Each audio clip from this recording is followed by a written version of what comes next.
Inspector, कभी अपनी अकल को भी छू लिया करो। मेरे बेटे को हाथ मत लगाओ। जानो कौन हूं मैं?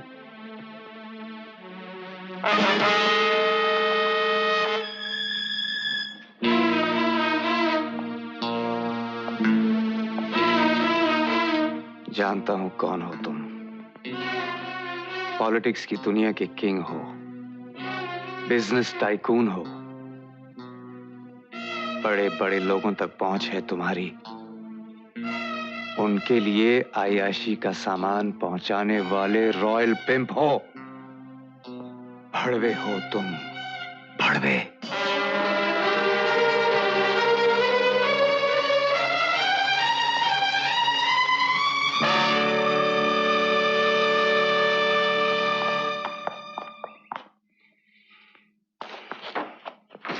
डब्बू, पुलिस स्टेशन चलो, लेकिन हाईवे के रास्ते से। लेकिन सर वो रास्ता तो बहुत लंबा है। इसके बाप की पहुंच भी बहुत लंबी है। जब तक हम पुलिस स्टेशन पहुंचेंगे, वो इसे छुड़ाने के लिए पूरा बंदोबस्त कर चुका होगा। इसलिए पुलिस स्टेशन पहुंचने से पहले मैं इससे 2-4 प्यार की बातें करना चाहता हूं।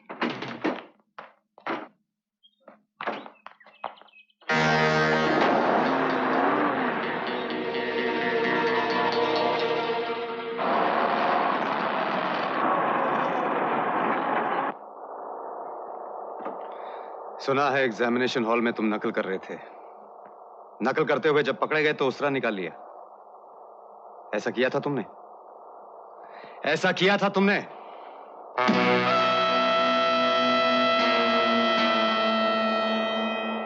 शाबाश।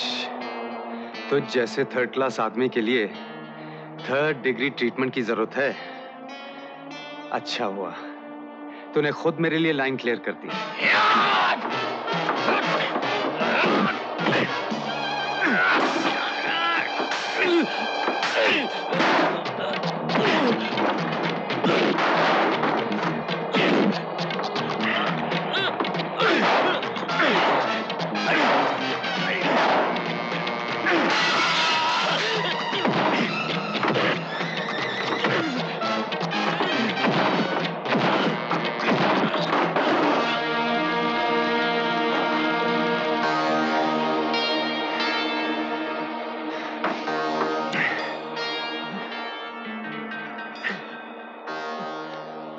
अगर तूने किसी को बताया कि तेरी ये हालत मैंने की है, तो इसी उस्तरे से तेरी जबान काट दूंगा।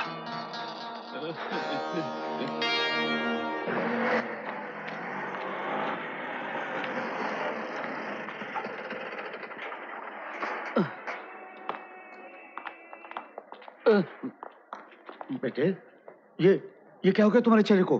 क्या किया इन्होंने? कुछ भी तो नहीं डैडी। फिर ये निशान कैसे पड़ गए? बताओ बताओ, अपने डैडी को पूरी बात बताओ कि ये निशान कैसे लगे। हाँ बोल बोल। डैडी वो आप बताना।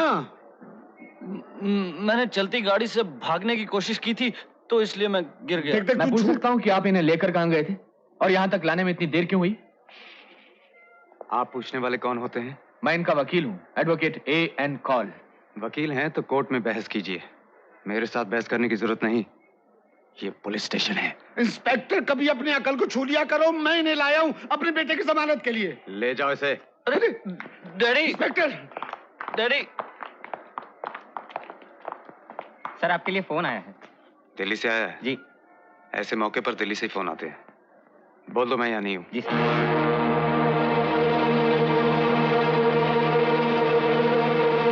इतनी बदतमीजी से पेश आया वो मेरे साथ, और मुझे उसका तुम्हारे मामले में इतनी दिलचस्पी लेना बिल्कुल पसंद नहीं है। कौन मेरे मामले में दिलचस्पी ले रहा है? तुम किसकी बात कर रहे हो? उसी की जिसे तुम्हारा हाथ कटने में बहुत ज्यादा तकलीफ महसूस हो रही है। इंस्पेक्टर अर्जुन सिंह, तुम्हारा पुराना आशिक। पुरानी बातों को दोहराने से क्या फायदा? उसी से पूछो वो क्यों खामखा इस केस के पीछे पड़ा हुआ है। जब मैंने उसे साफ साफ कह दिया कि मेरी बीवी अपनी कंप्लेंट वापस लेने को तैयार है, तो इस बात से क्यों इनकार कर रहा है? आफ्टर ऑल मैं तुम्हारा पति हूं। खैर, उससे तो मैं निपट लूंगा। तुम जरा इस कागज पर मुझे अपना बयान लिख कर दे दो। कैसा बयान? यही कि उस एग्जामिनेशन हॉल में जो कुछ भी हुआ वो महज एक इत्तेफाक था। इत्तेफाक? तुम उसे इत्तेफाक कह रहे हो? उसने जानबूझकर मुझ पर उस्तरे को मारो गोली। उस लड़के का बाप एक बहुत बड़ा आदमी है और मैं उसे झगड़ा मोल नहीं ले सकता। तुम उसे झगड़ा कह रहे हो? जिस गुंडे ने तुम्हारी बीवी पे 20 लड़कों के सामने उस्तरा निकाल दिया, तुम उस गुंडे की तरफदारी कर रहे हो? वो गुंडा नहीं है विद्या, वो बच्चा है। बचपन में हो गया होगा। अच्छा, मैं उसे कह दूंगा कि वो तुमसे माफी मांग ले। ओके? मैं उसे माफ नहीं करूंगी। तुम्हें करना पड़ेगा क्योंकि ये मेरी इज्जत का सवाल है। जिद मत करो प्लीज। ठीक है, मैं जिद नहीं करता हूं, लेकिन इतना समझ लो कि अब मेरी और अर्जुन की जाती जंग शुरू हो गई है। और जहां तक तुम्हारा सवाल है, अगर तुम्हें इस घर में रहना है तो तुम वही करोगी जो मैं चाहूंगा।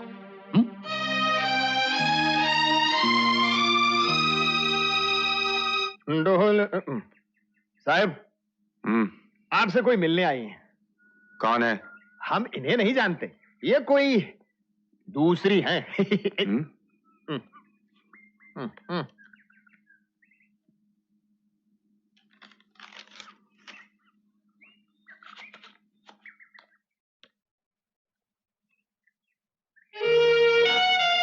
Mrs A.N. कॉल, आप और यहां? मैं ये कहने आई हूं कि मैं अपनी कंप्लेन वापस ले रही हूं। ठीक कर रही हैं आप। हिंदुस्तानी पत्नी का यही फर्ज है कि वो अपनी पति की तरफदारी करे। I am sorry. सॉरी किस लिए? कायदा तो यही है कि जुल्म करने वाले और जुल्म सहने वाले दोनों आखिर में हमेशा एक हो जाते हैं। मुश्किल तो उनकी है जो जुल्म के खिलाफ लड़ना चाहते हैं। खैर, इतनी मामूली सी बात के लिए यहां आने की तकलीफ क्यों उठाई? अगर मैं नहीं आती तो मेरी आत्मा हमेशा मुझे धिक्कारती। अच्छा, एडवोकेट A.N. कॉल की बीवी बनने के बाद तुम्हें अपनी आत्मा की आवाज भी सुनाई देने लगी?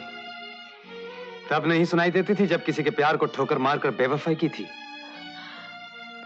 मैंने किसी के साथ बेवफाई नहीं की है। ये तुम कह रही हो? तुम जिसने... हाँ, ये मैं कह रही हूँ। सुनना चाहते हो तो सुनो। रहने दो, मुझे गड़े मुर्दे नहीं उखाड़ने। गड़े मुर्दे मैं भी नहीं उखाड़ना चाहती, लेकिन तुम्हें सिर्फ इतना बताना चाहती हूँ कि अगर कसूरवार तुम नहीं तो मैं भी नहीं हूँ। जानते हो, जिस दिन तुम घर आए थे, मैं तुम्हारे और पिताजी के बीच में क्यों नहीं बोली थी? ताकि तुम्हारे जाने के बाद मैं उन्हें राजी कर सकूं। और जब पिताजी राजी नहीं हुए तो तुमने अपने प्यार से नाता तोड़ दिया? प्यार से नाता नहीं तोड़ा, अपने पिता के घर से नाता तोड़ दिया था। मैं उनका घर छोड़कर हमेशा के लिए तुम्हारे पास चली आई, और तुमने मिलाया मुझे उस वेश्या से। इसका नाम है सीमा, मगर दुनिया के लोग इसे रंडी कहते हैं। दोष तुम्हारा या मेरा नहीं अर्जुन, किस्मत का है।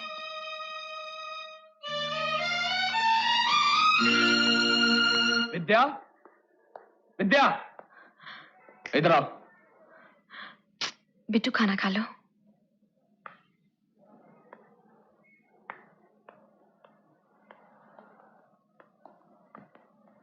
तुमने नौकरी छोड़ दी है?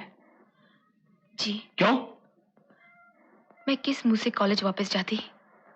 उन तमाम स्टूडेंट्स के सामने जो मैंने बयान दिया था, वो आपने मुझे वापस लेने पर मजबूर कर दिया।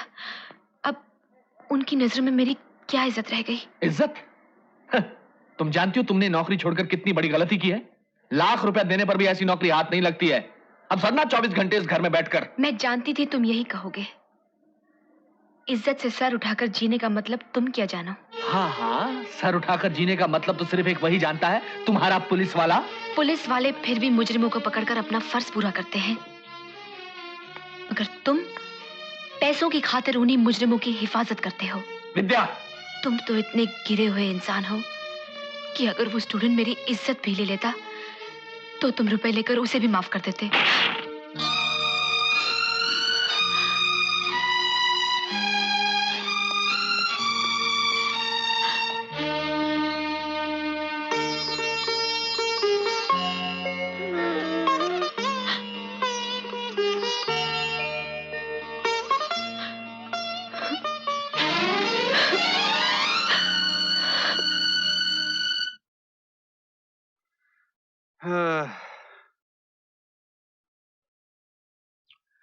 पिछली बार रुपए दिए थे तो यहाँ क्यों छोड़ गई थी? मुझे जरूरत नहीं थी। फिर यहाँ क्यों आई थी? मुफ्त की सैर कराने? या तू भी जान गई है कि पुलिस वालों को किसी चीज के पैसे देने की आदत नहीं होती? सब के सब साले मुफ्त को रहे हैं। लेकिन याद रख, मैं उनमें से नहीं हूं। हाँ, जो चीज चाहिए कीमत देता हूं। ले, हमेशा जितने देता हूं उतने ही। मतलब आप मुझे मेरी कीमत देकर ही रहेंगे? बिल्कुल। तो फिर ये रुपए मत दीजिए, इनसे मुझे एक साड़ी खरीद कर दे दीजिए। साड़ी? क्यों? तो मेरी घरवाली है क्या? या मेरी जोरू बनने का इरादा है तेरा? साली अपनी औकात में रहे, उंगली पकड़कर पहुंचा थामने की कोशिश मत कर।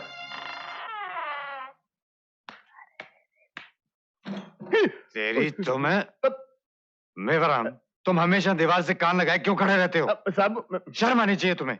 आज से तुम इस घर में नहीं सोओगे। चलो बाहर जाओ। जी।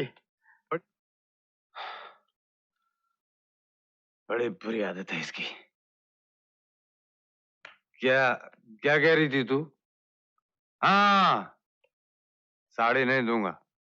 किराए का मकान जरूर दिलवा सकता हूँ और तेरा जरा खर्चा भी उठाऊंगा, लेकिन एक शर्त है, तुझे मेरी रखेल बन के रहना पड़ेगा। बोल, मंजूर है?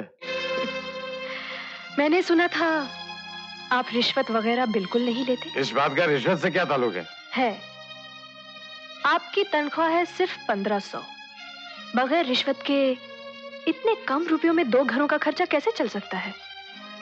हाँ, अगर मैं आपको प्रमोशन दिलवा दूं तो आपको सिफारिश के लिए ना दिल्ली जाना होगा, ना किसी मिनिस्टर के आगे हाथ पैर जोड़ने होंगे। कुछ नहीं करना होगा, सब कुछ मेरे जरिए हो जाएगा।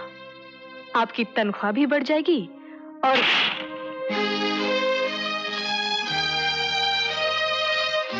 मारिए,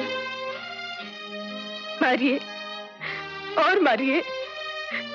रुक क्यों गए? सच कहती हूँ, मुझे बिल्कुल बुरा नहीं लगा,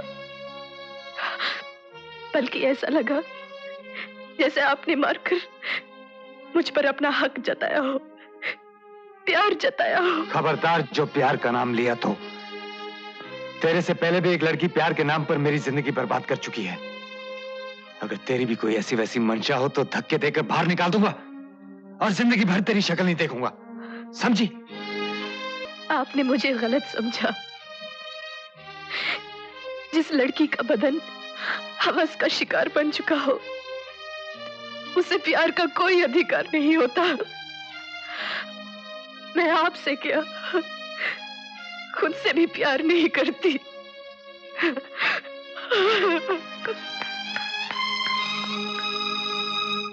देखो बग्गा, तुम कुछ दिन और यहाँ ठहर जाओ तो शायद मैं तुम्हारे लिए। कला छोड़ो और सुनो, मुझ पर गुस्सा करने से कोई फायदा नहीं। तुम्हें छुपाने के लिए कोई जगह भी तो मिलनी चाहिए। मैंने एक चक्कर चलाया है,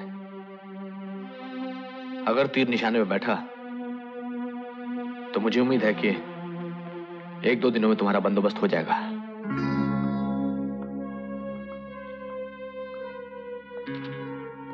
आप पूजा है ना? हाँ, मेरा नाम विद्या है। मैं जानती हूँ। आइए बैठिए। पूजा जी, आपके भाई का केस काफी दिनों से चल रहा है ना? जी हाँ। वो कॉलेज में फाइनल ईयर का स्टूडेंट था।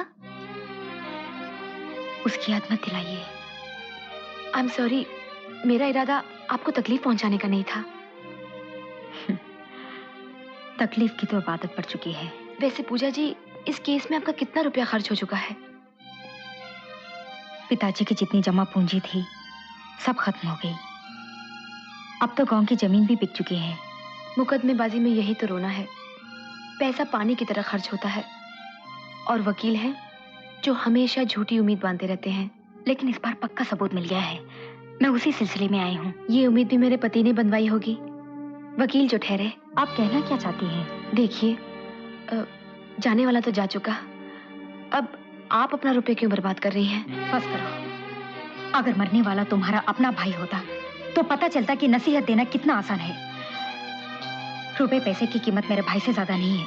अगर तुम नहीं चाहती कि तुम्हारा पति ये मुकदमा लड़े तो साफ साफ कह दो, हम कोई दूसरा वकील कर लेंगे। मेरा मतलब ये नहीं था। आपका मतलब मैं इन्हें समझाता हूं। पूजा जी, ये बात आपसे इन्होंने आपका हमदर्द बनकर नहीं कही, बल्कि एक महबूबा की हैसियत से कही है। दरअसल इंस्पेक्टर अर्जुन सिंह इनका पुराना आशिक है और ये उसकी खाल बचाना चाहती है। क्यों, ठीक कह रहा हूं ना? ये मेरी बदकिस्मती है कि ये मेरे बेटे की मां है, वरना मैंने तो इन्हें कब का घर से बाहर निकाल दिया होता। अब मुझे इनसे एक जरूरी बात करनी है। आप जाएंगे यहां से प्लीज?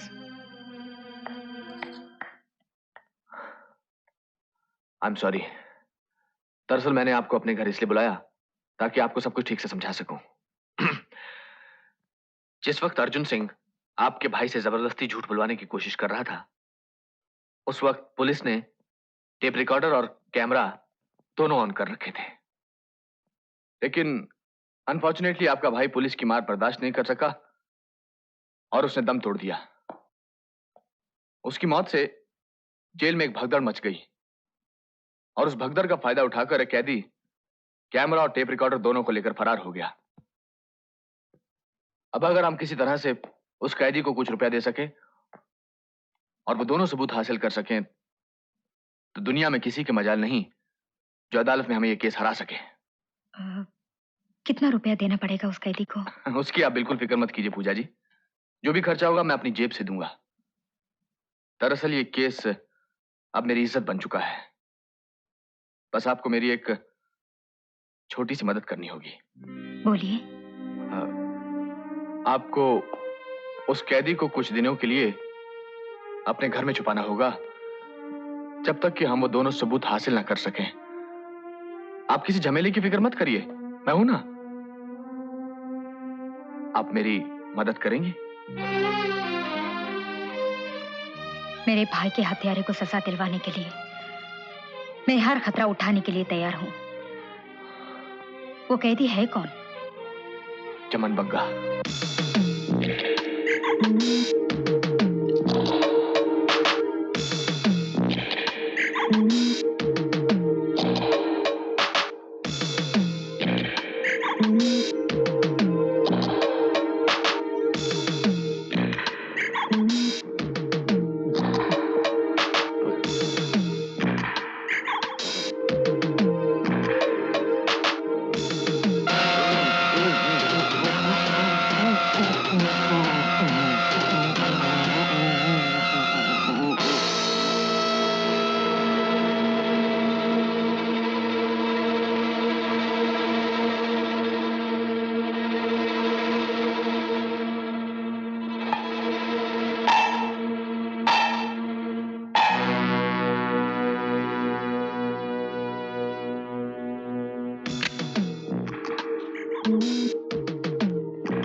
तुम यहाँ ड्यूटी करने आते हो या कैदियों के साथ दारू पीने? मैंने दारू नहीं पिया साहब। तो बग्गा ने क्या तुम्हारे मुंह में जबरदस्ती डाल दी थी? मालूम है, मेडिकल रिपोर्ट के मुताबिक तुम्हारे पेट से विस्की के साथ ड्रग्स भी मिली हैं। हम अपनी जान खतरे में डालकर मुजरिमों को पकड़ते हैं और तुम जेल वाले इतनी लापरवाही करते हो। बास्टर्ड्स। अर्जुन सिंह, हम लोगों को गाली देने का तुम्हें कोई हक नहीं। जी हाँ, आप लोगों को गाली देकर मुझे अपनी जबान खराब करने का कोई हक नहीं। खैर, आप ये बताएंगे बग्गा को यहाँ मिलने कौन कौन आता था? सिर्फ एडवोकेट एन कॉल। साहब, ये चाकू मिल गया है। कालिया ने इसे बाहर फेंक दिया था। कालिया, ये चाकू तेरे पास आया कहां से? मुरली ने दिया सर। मुरली ने? हाँ। और तूने उसी पे हमला कर दिया? साहब, मुरली ने खुद कहा था, जब रात को 3 बार खटखट की आवाज सुनो तो तुम चाकू मार देना। मैंने मार दिया।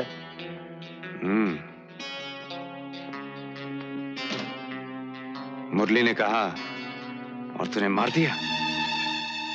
हाँ साहब। बगैर किसी वजह के? बगैर किसी वजह से नहीं साहब, हम दोनों को 500-500 रुपए दिए गए थे। रुपए? हाँ। किसने दिए? किसने दिए? सुप्रीटेंडेंट साहब ने।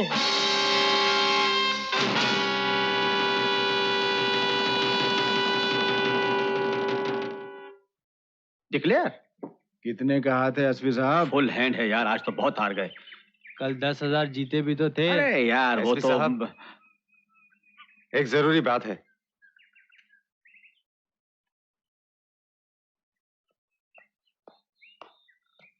क्या बात है? सर, ये आईजी साहब के नाम एप्लीकेशन है, इसे फॉरवर्ड कर दीजिए। एप्लीकेशन? कैसी एप्लीकेशन? मैंने जेल सुपरिटेंडेंट से सवालात करने की उनसे इजाजत मांगी है। क्यों? दरअसल बग्गा को जेल से फरार कराने में जेल सुपरिटेंडेंट का ही हाथ है। What nonsense. मैं सही कह रहा हूं सर। कालिया ने बयान दिया है कि सुपरिटेंडेंट ने उसे 500 रुपए दिए थे ताकि वो बलवा करके सिक्योरिटी गार्ड्स का ध्यान बटा दे। मुझे लगता है इस साजिश में वो एडवोकेट एन कॉल वो भी शामिल है। बस बस, अपने ख्याली घोड़े दौड़ाने बंद करो। और इस एप्लीकेशन में ऐसी कौन सी अर्जेंट बात थी जो यहां चले आए? खैर, अब आ गए हो तो एक काम करो, कल क्रिकेट मैच है, ये 1000 रुपए के 10 टिकट हैं, इन्हें बेच दो। मेरे लिए प्रॉब्लम हो जाएगी सर। अर्जुन, टिकट बेचने में क्या प्रॉब्लम हो जाएगी?